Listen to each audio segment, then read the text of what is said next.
အားလုံးပဲမင်္ဂလာပါညိုဒီနေ့တင်ဆက်ပေးမှာကတော့စာရေးဆရာမကြီးမဆန္ဒရဲ့လူဆိုတဲ့ဝတ္ထုတူကလေးပဲဖြစ်ပါတယ်အားလုံးပဲ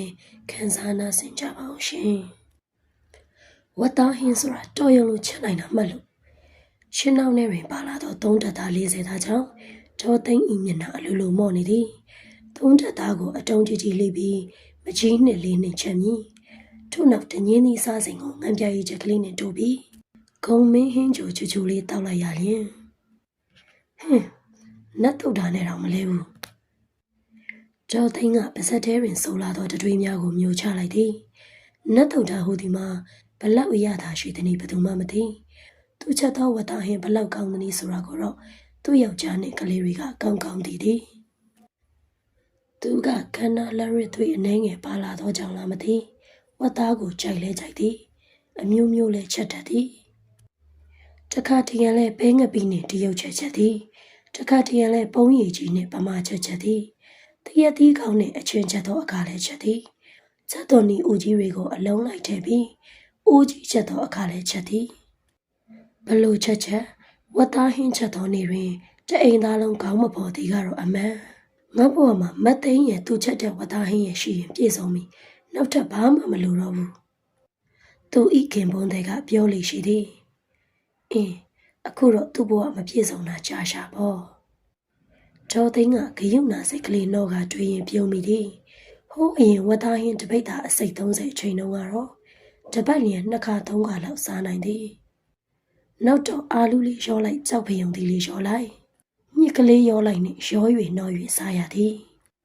အခုနောက်ပိုင်းတော့အရောအနှောလေးနဲ့ပဲမချနိုင်တော့ဈေးထဲရောက်ရင်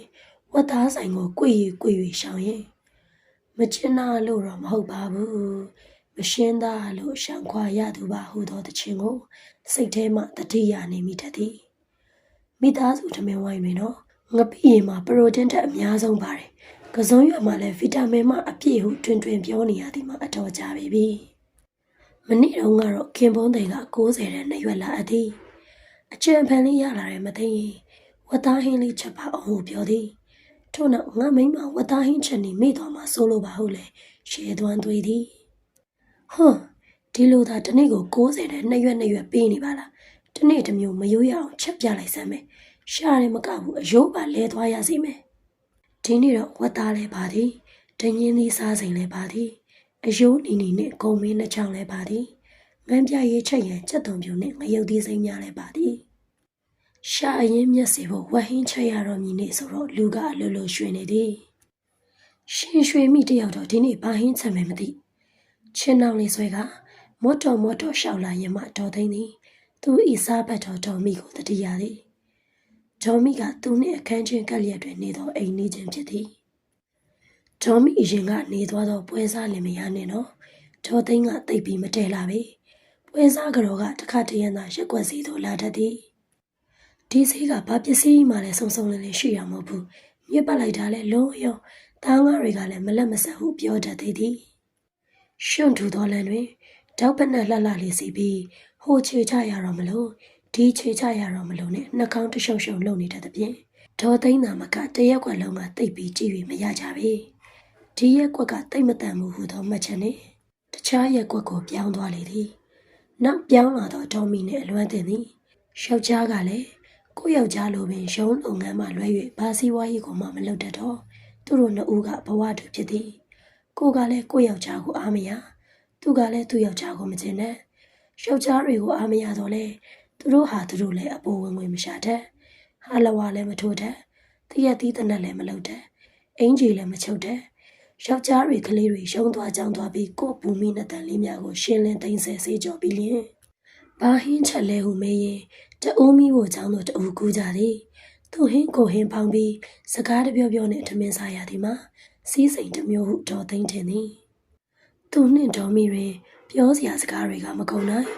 စီအကြောင်းဆန်စီအကြောင်းဆွေမျိုးတွေအကြောင်းသားသမီးအကြောင်းလမ်းထိပ်ကလင်မယားအကြောင်းဈေးတွေကဂုံစိမ့်တဲ့အကြောင်းအိမ်ရှိအိမ်ကကောင်မလေးအကြောင်းကြော်သူအကြောင်းမုံမြအောင်အကြောင်းဒီနေ့တော့သူဘာဟင်းချက်မယ်မသိဒေါ်သိန်းကဒေါ်မိချက်မြင့်ဟင်းကိုမှန်းဆ၍ကြည့်မိသည်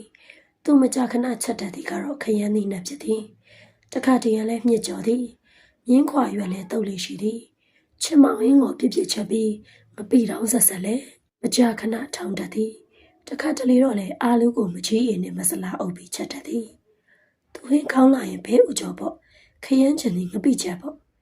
ဒေါ်သိန်းကချင်းအောင်ကိုငဲ့၍ကြည့်သည်သုံးတက်သား40သားကသူ့ကိုပြုံး၍ပြနေသည်ဒီလိုဟင်းကောင်းချက်တဲ့နေ့ဆိုရင်အိမ်ကလူကြီးကထမင်းဘူးလေးထည့်ယူချင်ရှာမှာပဲအင်းကလေးသုံးကောင်ကိုပါထမင်းဘူးထည့်ပေးလိုက်ရရင်ဘာချမ်းမလဲညနေကျတော့လဲဝတ်သားဟင်းလေးများမကြံဘူးလားလို့သူတို့ပဲမေးကြအောင်မယ်စားကြင်ကြအောင်မယ်ဒေါ်သိန်းသည်ဝတ်သား40သားကိုစိတ်ထဲတွင်ဝေးချမ်းရေးလုပ်ရင်အတန်ငယ်စိတ်ညစ်သွားသည်ဒီပုံစံဆိုရင်ငါဟာငါတော့တတုံးတစ်ဖက်အနိုင်နိုင်စားရမယ်အိမ်ဝတွင်စီကြောသောသမီးအလက်မကချင်းနောက်နဲ့ငုံကြည့်ရင်အမေဝတ်သားဝယ်လာတဲ့ဟေ့ဟုဝမ်းသာအားရအော်သည်သူကစိတ်ခဲတွင်ထိတ်ခနဲဖြစ်သွားပြီးအလက်မဤခေါင်းကိုထောက်ခနဲလှန့်ခောက်သည်ဘာဖြစ်လို့လဲအမေရဲ့ဘာဖြစ်ဖြစ်အော်မနေနဲ့သူကပေါက်ဆက်ဆက်ပြောသည်တစ်ဖက်ခန်းကိုစိုးရိမ်မခင်ကဲ၍ကြည့်သည်ကြော်ပါသေးသည်သူထက်အလင်းဈေးကပြန်ရောက်ပြီးမယုတ်သည့်တထုံထုံထောင်းနေသောဒေါ်မိကကြားပုံမရသူကဟိုဘက်ခန်းကနေပြီးခါတိုင်းလိုပဲအမသိန်းရင်ဘာရခဲ့လဲလို့လှမ်းမေးနေရင်ငါဘလို့ဖြစ်ရပါဝတ်သားလိုများအမှန်တိုင်းပြောလိုက်ရင်စားချိန်တန်လို့ကတော့ပကံခိုင်ပြီးရှောက်လာမှာပဲတယောက်စာဆိုလဲနဲတာမဟုတ်ဘူးကို့အိမ်ကိုပင်ဖြစ်တော့လေဒေါ်သိန်းသည်မိဖို့ချောင်းတို့ခြေဖော့နှင်းပြီးဝင်လာခဲ့မိသည်ဒီနေ့တော့စောစောစီစီစားနေရမယ်ဟင်းအိုးကိုကြောင်းအိမ်အောက်ထက်ထည့်ထားပြီးစားရနဲ့စားနစ်လိုက်ပြီးလို့ပြောရမှာပဲဟင်းကျွေးတော့ကျွေးကြပါလေလေဒါပေမဲ့ဒေါ်သိန်းကပင့်သက်လေးကိုမတိမတာရှာရင်အတန်တိတ်စတင်လှူရှားသည်ခါတိုင်းလိုအိုးရီခွက်တွေကိုတကြောင်ကြောင်တစ်ချက်ချက်မမြင်စေရပဲတတိထားပြီးခိုင်သည်အမသိန်းရင်ဘာချက်နေလဲဟူသောမေးတံကိုဘယ်တော့ကြားရမလဲဟုစိုးရိမ်စိတ်နဲ့ရှင်တတိတိခုန်နေတော့လေဟိုဘက်ခန်းကဒေါ်မိကလည်းတိတ်ချက်သားကောင်းနေသည်အခါတိုင်းလိုဟဲ့ဟိုကောင်လာစမ်းဒီပဲပင်ပေါက်တွေရေးဆေးလိုက်သမီးကအမေကိုချက်သွန်နေနှလုံးလောက်နှွားပေးစမ်းစသောအတန်များကိုပင်မကြားရဝတ်သားဟင်းအိုးကနူး EPC ပြန်လာတော့တသင်သင်မွေးလာသည်အတန်ကတိတ်လို့ရတော့လေအနက်ကိုတော့ထိန်ချုပ်ရမရပြီသို့တော်လေသူစိုးရိမ်သလိုဘာဟင်းချက်နေလဲအမရေဟူသောအတန်ကိုတော့မကြားရပဲမဆလာနဲ့မွေးလာသလိုလိုထင်မိ၍ဒေါ်သိန်းစိတ်ရှုပ်သွားသည်ဝတ်သားအိုးကိုတော့သူရောင်မပြီးမဆလာခတ်မိဟန်မတူပါထို့နောက်မှာဧကန်တော့ဒေါ်မိတယောက်အာလူးဟင်းကိုမဆလာအုပ်ပြီးထင်သည်ဟုတွေးရင်ပြုံးမိသည်ပူပူနွေးနွေးဝတ်သားအိုးကိုကြောင်အိမ်အောက်ထက်တွင်လက်နီးခု၍ထည့်လိုက်ပြီးတော့အခါတွင်ကဒေါ်သိန်းအတန်ငယ်စိတ်လုံသွားသည်မိဖို့ကြောင့်ကိုရုတ်တရက်ကူးလာစေအောင်တော့ဟင်းအိုးကိုတော့အလွယ်တကူမမြင်နိုင်အင်းငါနဲ့မကောင်းလိုက်တာနော်မကောင်းတာကိုမကောင်းမှန်းတော့သိပါတယ်ဒါပေမဲ့မတတ်နိုင်ဘူးဒေါ်သိန်းကတပြင်းချသည်ဟင်းကြိုအိုးရဲ့ချက်သွန်ဒီပပလိထရင်ကိုဟင်းထက်သူ့ဟင်းကိုပိုးပြီးစိတ်ဝင်စားလာသည်တိတ်တိတ်ဆိတ်ဆိတ်နဲ့ဘာရင်းများချက်နေပါလဲအမေချက်ပြီလားအေးချက်ပြီစားရမယ်နော်ဘူးထက်သွားမယ်ဆိုသားရဲ့အိမ်မှာလည်းစားသွားခြင်းသေးတယ်ကဲစားနောက်ဘေးကြောင်တွေခက်ထိုးထိုးပြောနေတော့သူတို့သားမိအတန်ကိုကြားတော့ဒေါ်သိန်းမျက်လုံးကျဲသွားသည်သူ့စိတ်ကိုသူမသိမိပါစမ်းမနေပြီဘာဟင်းချက်လဲမမိရေဟုလှမ်းမင်းမိပြီးသားဖြစ်သွားသည်ဒေါ်မိဤပြေတန်းကိုချက်ချင်းမကြားရတအောင်လောင်နေမှာခရမ်းသည့်နှက်ကလေးပါဟုသောအတန်ကိုရိုင်းနေကြားရသည်ခါတိုင်းလိုအမသိန်းရောဘာချက်ဟုသောမိကုန်းကိုလည်းဆက်ရွမမေးချေဧကန်တော့ဧကန်နာပဲဒေါ်သိန်းဤရှင်ထဲတွင်တော့မအီမလဲဖြစ်သွားသည်ခရမ်းသည့်နှက်ဆိုတာမဆလာအုပ်စရာဟင်းမှမဟုတ်တာခုနတော့ငါမဆလာနဲ့ရလိုက်တယ်မတင်ငါမှုဒီကြွေသည်ဒေါ်သိန်းဤအုံနောက်ထဲတွင်တရရိပ်တက်ပြီးပူလာသည်မဟုတ်နိုင်ဘူးခရမ်းသည့်နှက်တော့လုံးဝမဟုတ်နိုင်ဘူးဒေါ်သိန်းကမီးဖို့ထဲမှာမီးသွေးတုံးနီနီရဲရဲများကိုစိုက်ကြည့်ရင်သူ့ဟင်းကိုဟင်းလှည့်ပြီးစားကြသည်ကိုသတိရသည်အခုတော့ဒေါ်မီတယောက်သူ့ဘော်တွင်မယိုးသားတော့ဘူးကောက်ချက်ဆွဲပြီးမခံချင်စိတ်တွေပွားလာသည်သူကသိကျင်စိတ်ကိုကြကြထား၍မရသားတွေသမီးတွေကြောင်းသွားသည်နဲ့ခါတိုင်းလိုရှင်းလင်းစေကြောမနေပဲနောက်ဖွေးကပြင်းမှပတ်ပြီးဒေါ်မီဤမိဖို့ကြောင့်လို့ကူးလာခဲ့သည်ကြောင်းသွားကြသည့်သားသမီးတွေကိုအိမ်ဘဝမှမျှော်ကြည့်ကြရသောဒေါ်မီဤကြောပြင်ကိုအသာလှမ်းကြည့်ရင်ဟင်းအိုးကိုဝိတ်ဝဲ၍ရှာသည်ကြကြတော့မရှာရမိသွေးမိဖို့ဘေးကအုံနီခဲပေါ်တွင်ချထားသောတန်အိုးကိုတွေ့ရသည်ခတ်တော့အနားကပ်ပြီးအဖုံးဖွင့်ကြည့်လိုက်တော့ တင်းတင်းပြင်းပြင်းမဆလာနဲ့ငါမှုထွက်လာသည်အိုးရဲတွင်တော့စက်သားရောဝဲဝဲဝါဝါကလေးများကြည်စမ်းဒါကြောင့်ဒေါ်သိန်းဤအောင်နောက်တို့သည်ယေစုမှတ်သူရုတ်တရက်ရောက်သွားကြသည်ဟင်းရှင်ရွှေမိရှင်ခရမ်းသည်နက်ကလည်းအယိုးရိသားတွေနဲ့ပါလားဟုခုနှစ်တန်ချီပြီးဟစ်လိုက်ခြင်းစိတ်ပေါ်လာတော့လေသူ့ကိုယ်သူချက်ချင်းထိန်ကဂျန်အိုးကိုအတမ်းမမီအောင်ဖုံးလိုက်သည်ထို့နောက်မိဖို့ကြောင့်လည်းဒေါ်မိပြန်မဝင်လာမီနောက်ဖေးပေါက်မှပြန်ထွက်ခဲ့သည်သူ့ဟင်းလေးကမှုိနေတာပဲတတုံးတစ်ဖက်လောက်တော့စားကြံသားဟုတွေ့ရင်ကျောင်းအိမ်ထဲမှာဝတ်သားအုပ်ကိုစောင်းကြည့်သည်